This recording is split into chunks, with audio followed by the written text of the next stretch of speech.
O que acontece na abertura do 6º e do 7º selo?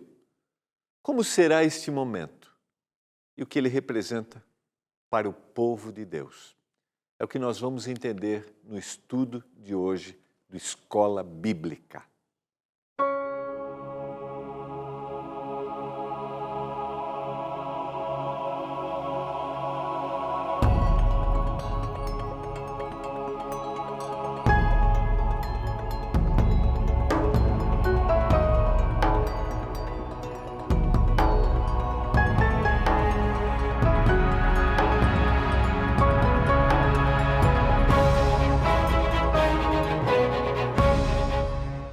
Olá, tudo bem com você?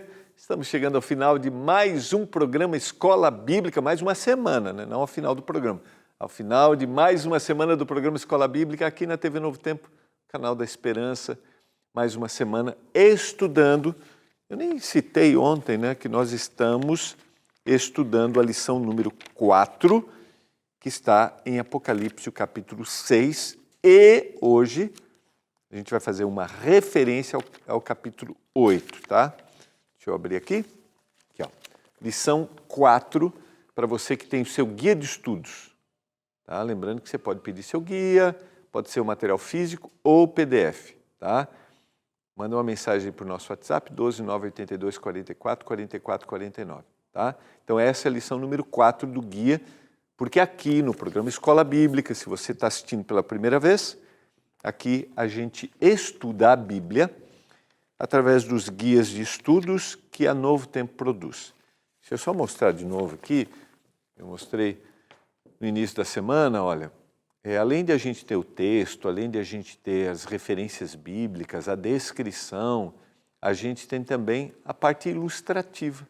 Esse é um processo didático, assim, nossa compreensão daquilo que a Bíblia vai apresentando, especificamente o que o Apocalipse vai apresentando, vai ficando mais fácil para a compreensão, porque a gente tem muita simbologia. E aí, na semana que vem, nós vamos começar a lição 5, que é o 144.000, tá? Que está na sequência do capítulo 7, porque a gente tem o término do capítulo 6, do Apocalipse, falando sobre os 6 selos. Aí a gente tem o capítulo 7 falando sobre os 144.000, a grande multidão, e aí no capítulo 8, verso 1, a gente tem a abertura do 7º selo. Então nós vamos hoje analisar o 6º e o 7º selo, e na semana que vem a gente vai para o capítulo 7. A gente vai estudar o capítulo 7 e esse número tão enigmático que é o número dos 144.000. Existe uma discussão, será que estamos falando de um número literal, daqueles que são salvos, ou de um número simbólico? Então, isso para a semana que vem, tá bom? Vamos orar a Deus para a gente hoje ter mais uma vez a iluminação, para a gente compreender o que o Senhor tem para nos dizer nesses 2 últimos selos, 2 últimos acontecimentos da história da humanidade. Vamos orar. Pai do céu, estamos juntos para estudar a Tua Palavra mais uma vez. Nos dê compreensão. Talvez alguém esteja passando por aqui.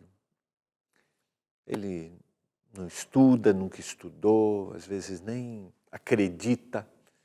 Mas se ele parou aqui, meu Deus, que ele fique, que a gente tenha aqui condições de compartilhar da melhor maneira e desperte no coração dele, dessa pessoa, a vontade de conhecer ao Senhor.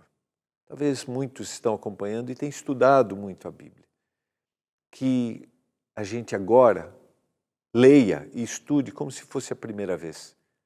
Que a gente seja, de novo, impressionado. Eu suplico, em nome de Jesus Cristo. Amém. Vamos lá? Quero convidar você a abrir a Bíblia, no capítulo 6 do livro do Apocalipse. E se você tem o seu guia de estudos, é a lição número 4. Quero só... deixa eu falar um detalhezinho importante aqui. Lembrando que essa semana passada a gente estava na semana especial, aqui juntos, né? Por isso o pastor Felipe apresentou o programa. Mas essa semana você é convidado em toda a Igreja Adventista do 7º dia, tá bom? Então, esteja lá com a gente. Vamos, né? Você será bem recebido. Não sei qual é a igreja que você frequenta, mas vamos, né, tirar um pouquinho o preconceito, a barreira da placa da igreja e vamos estar juntos, cantando, louvando, orando e estudando a palavra, tá? Então vamos lá. Lição número 4, só para a gente recordar o que a gente estudou ontem, abertura do 4º e 5º selos, tá? A abertura do 4º selo apresenta um período de intensificação dos resultados do abandono e rejeição ao Evangelho, que é um período aí de morte, de perseguição. A gente faz uma comparação sempre com o período das igrejas, aquele período da Idade Média de perseguição, período que sucedeu depois no período da Reforma, né? Pré-reforma, pós-reforma, que os próprios reformadores começaram a perseguir o outro, e períodos que se repetiram depois. Por exemplo, a gente tem o período do Holocausto, na Segunda Guerra Mundial, a perseguição, o desejo de exterminação do povo judeu, opressão. Sempre a gente falou isso, sempre que a gente se afasta de Deus, da mensagem que Ele tem para apresentar, a gente tem a tendência a ir para o lado do radicalismo e a gente oprimir aquele que pensa diferente da gente. Abertura dos primeiros 4 selos, é diferente da abertura dos últimos 3 selos. A gente percebeu ontem, a gente tem os 4 cavaleiros e agora a gente começou primeiro com um clamor, que é o clamor por aqueles que estavam sofrendo. Ele viu a alma, as pessoas que haviam sido mortas por aceitarem, por serem fiéis ao Evangelho. Os cavaleiros dos 4 primeiros selos representam a proclamação vitoriosa do Evangelho e as consequências de rejeitá-lo. O 5º, a abertura do 5º, revela o período de severa perseguição ao povo de Deus, que é esse clamor. A pergunta daqueles que sofrem, a gente trabalhou, por que, Senhor, isso está acontecendo e até quando isso vai acontecer? E aí a gente tem uma mensagem, esse é um clamor de juízo, né? Quando o Senhor vai vingar? E aí tem a resposta do Senhor, que sejam fiéis, vocês terão as vestiduras brancas, vocês terão a vestidura que representa a vitória. Ser fiel até a morte e eu vou dar para você a coroa da vida. A referência a Apocalipse capítulo 2. Então, nós temos aqui os 5 primeiros selos, o cavalo branco, o cavalo vermelho, o cavalo preto, o cavalo amarelo e a referência das almas debaixo do altar, as pessoas que morreram, os mártires, aqueles que foram fiéis à palavra do Senhor e ao testemunho de Jesus. Sequência, no 5º selo, nós vemos o julgamento de Deus sob a perspectiva das vítimas que clamavam por vingança, clamavam por justiça. E, na sequência, verso 12, retomando, vi quando o Cordeiro abriu o 6º selo e sobreveio grande terremoto. O sol se tornou negro como saco de crina, a lua toda como sangue. Só para a gente recordar, talvez você esteja assistindo pela primeira vez, lendo pela primeira vez, acompanhando o estudo pela primeira vez. Essa é uma referência lá do capítulo 5, que o Cordeiro, Jesus Cristo, foi o único capaz de abrir o livro que representa a história do mundo a partir da ascensão de Jesus ao céu, os efeitos para o povo de Deus, os efeitos para a igreja cristã, os efeitos no mundo, aqueles que aceitaram e aqueles que rejeitaram o Evangelho. O Senhor, o Cordeiro, é digno de abrir o selo porque Ele morreu na cruz do Calvário. E eu citei ontem estudarmos a importância do sacrifício de Jesus. Jesus não é só um mestre, Jesus não é só aquele que representa o cristianismo. Jesus é o único ser capaz de julgar, de salvar, de dar o desfecho final para a história da humanidade, e a gente vai ver isso a partir de hoje. Esse era o plano de salvação da divindade, Pai, Filho e Espírito Santo. Ele abre o 6º selo e sobreveio grande terremoto. O sol se tornou negro como saco de crina e a lua como o sangue. Se a gente fizer uma comparação com o capítulo 24 de Mateus, com os eventos do capítulo 24. Se a gente for para Daniel, capítulo 7, a gente percebe que a gente tem similaridade. Ou seja, há acontecimentos. E esses acontecimentos refletem ou vão numa sequência de fatos que vão acontecendo e que agora representam o que aconteceria na natureza no tempo do fim. Então lembra, os 4 primeiros selos representam a aceitação, rejeição do evangelho, o efeito que isso tem, o efeito que tem naquele que é fiel, a gente viu no 5º selo, e agora, definitivamente, essa rejeição, de alguma forma, que efeito que tem sobre toda a terra e sobre a natureza. A gente tem aqui sinais a respeito do tempo do fim.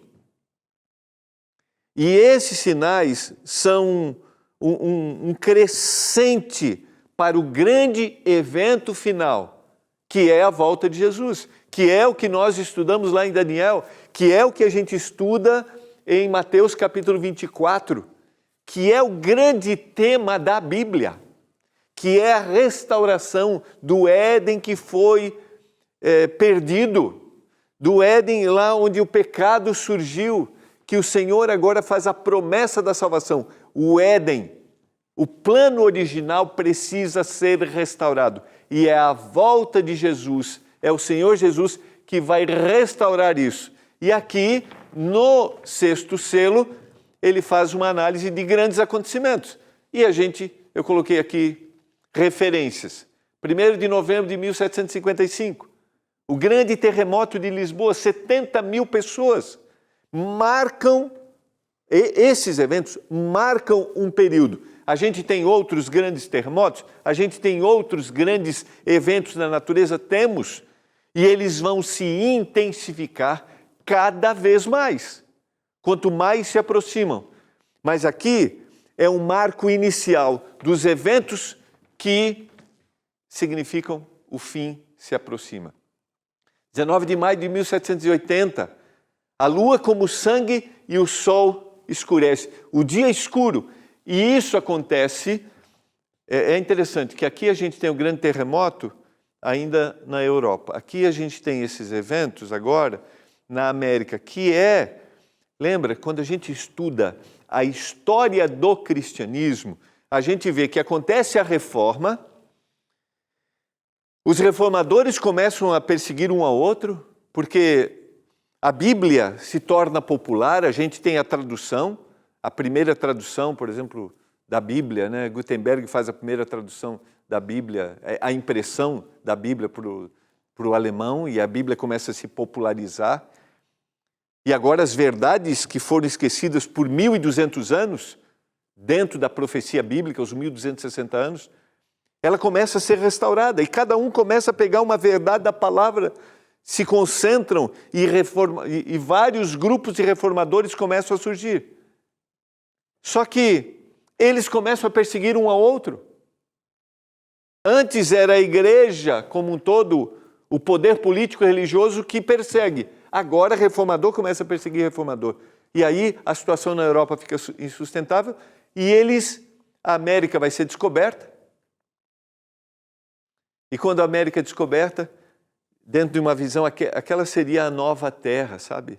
Um lugar de liberdade. E esses que vão colonizar, fazem a colonização, desejam a liberdade religiosa e cada um vai fundar a sua igreja.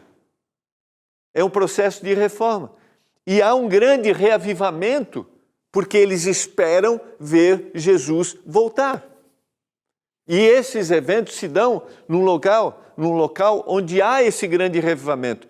E um local onde esse desejo de missão, de levar a mensagem a todos os lugares no mundo, acontece também. As grandes investidas missionárias você tem da América do Norte e da Europa. Então o Senhor está dizendo, o fim se aproxima. Por isso que a gente tem esses eventos acontecendo aqui. Sequência, para a gente continuar aqui. as estrelas do céu caíram, 3 de novembro de 1833, também na América do Norte, como a figura, quando abalada por vento forte, deixa cair os seus figos verdes.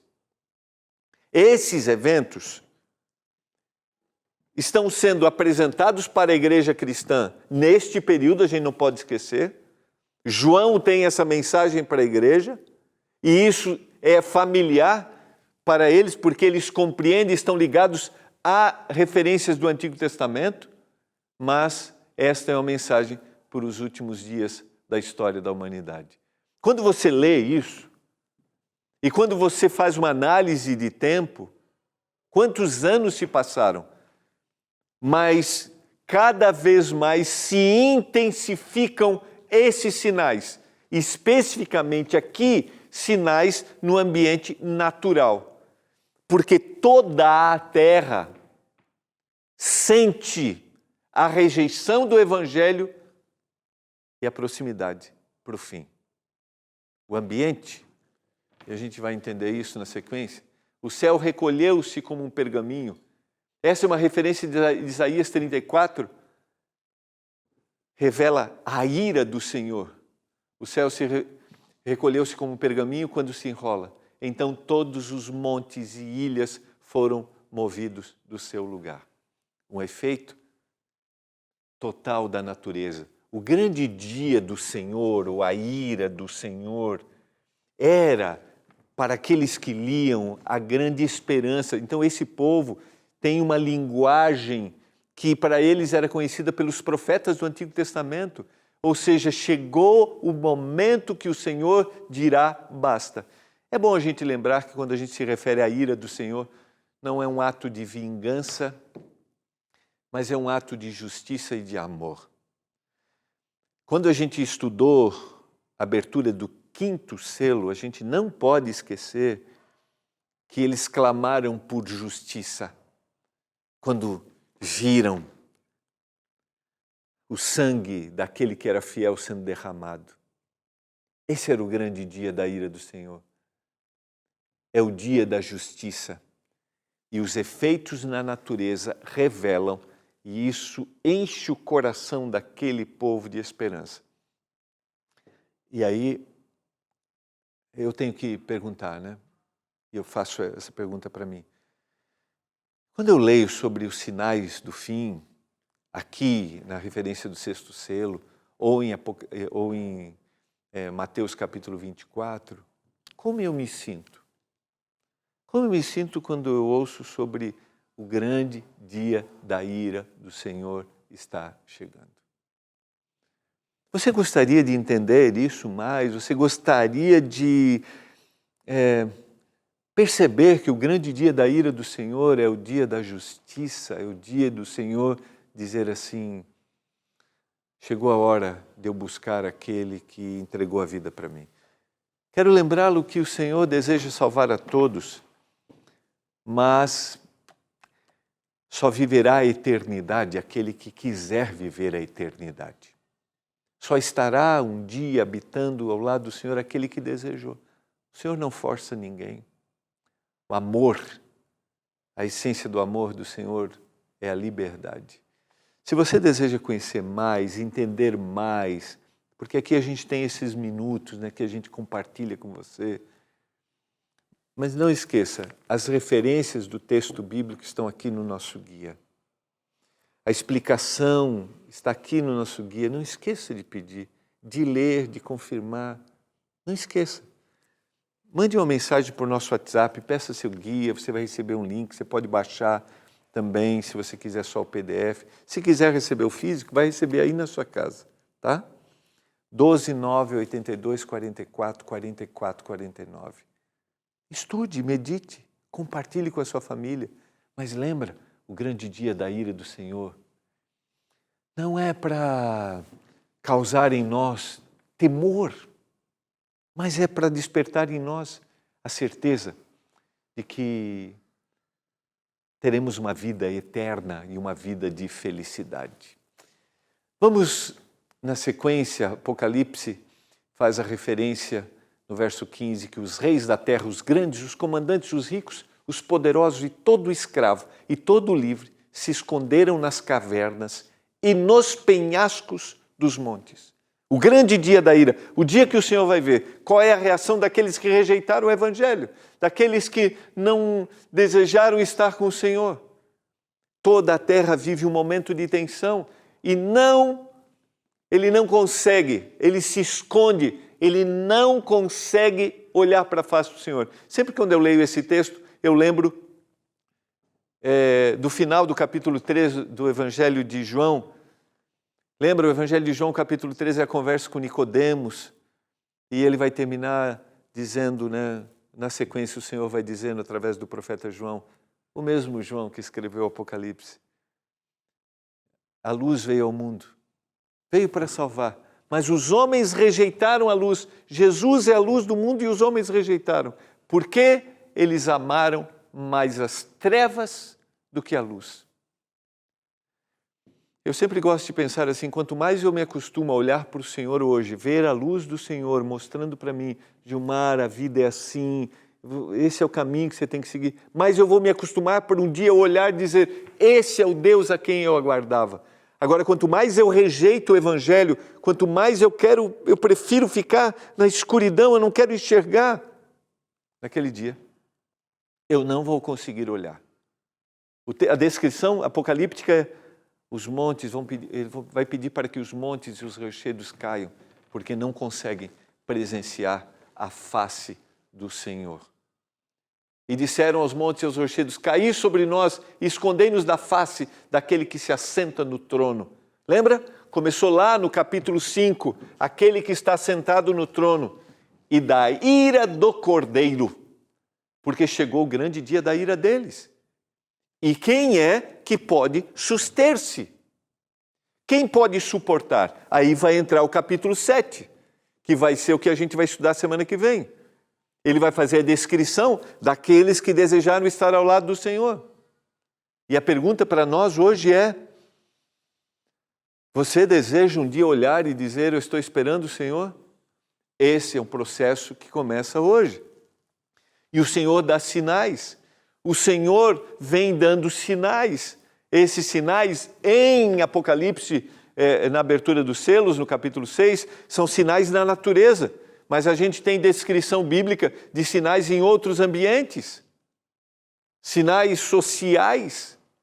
Nós vivemos, a gente não precisa ser especialista, às vezes, para chegar a essa conclusão, mas nós vivemos num momento de total desestabilidade.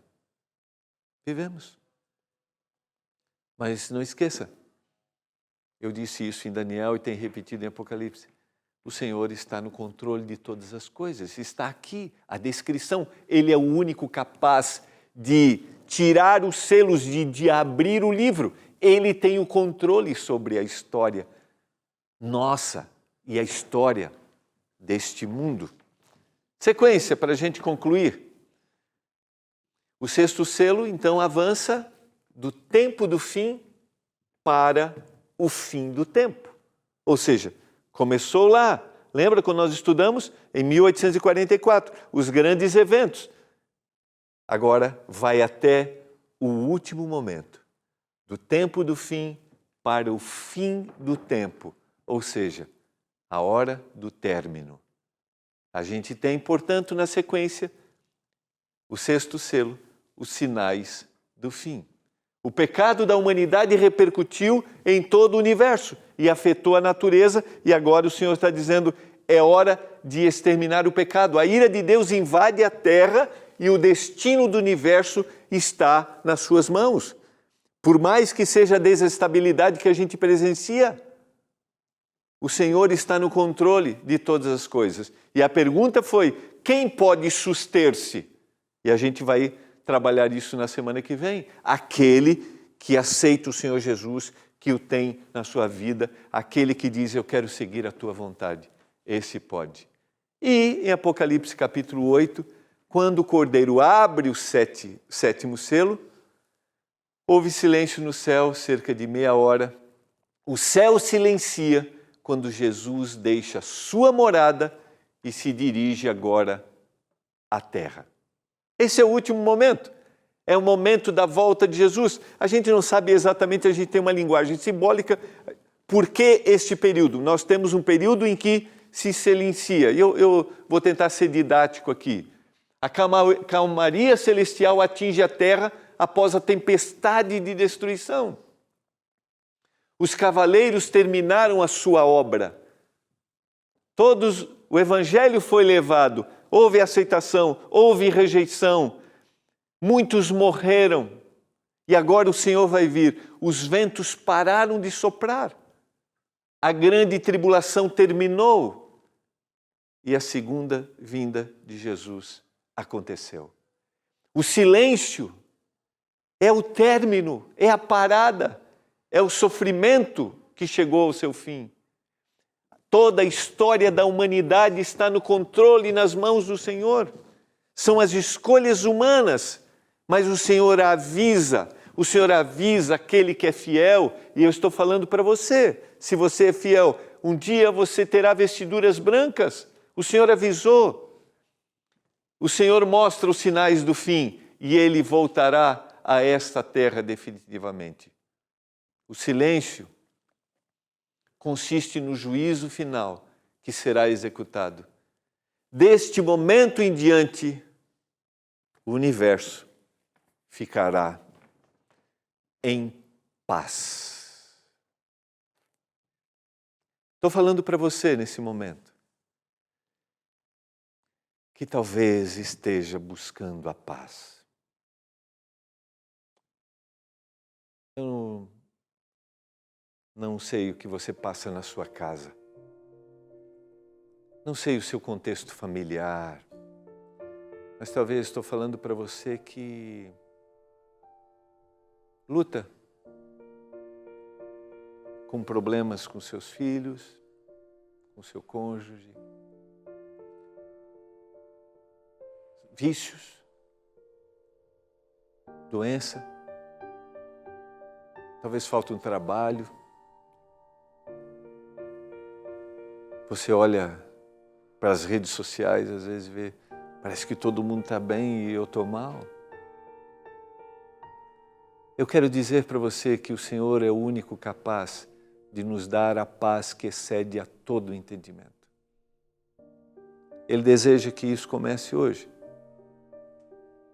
A paz que excede a todo entendimento não é a ausência de conflitos ou da dor que bateu aí, talvez, na sua porta. É olhar para a eternidade e ter forças para enfrentar esse momento difícil. Mas chegará um dia que o mal vai acabar. O silêncio, a calmaria, a paz eterna. Você deseja isso? Eu desejo. Eu desejo. E eu quero orar por isso nesse momento. Por você. Por nós. Pai, obrigado porque um dia a calmaria chegará definitivamente. A paz chegará. Obrigado, Pai, porque essa promessa é real, verdadeira, e eu oro para que a gente aceite, a gente viva, para que a gente enfrente as situações desafiadoras que a gente tem. Eu oro por cada um dos nossos telespectadores, em nome de Jesus Cristo. Amém. Amém. Foi muito bom estarmos juntos. Eu desejo a você um final de semana com a proteção e o cuidado do Senhor, e a gente se encontra na segunda. Quem poderá suster? Um abraço, até lá.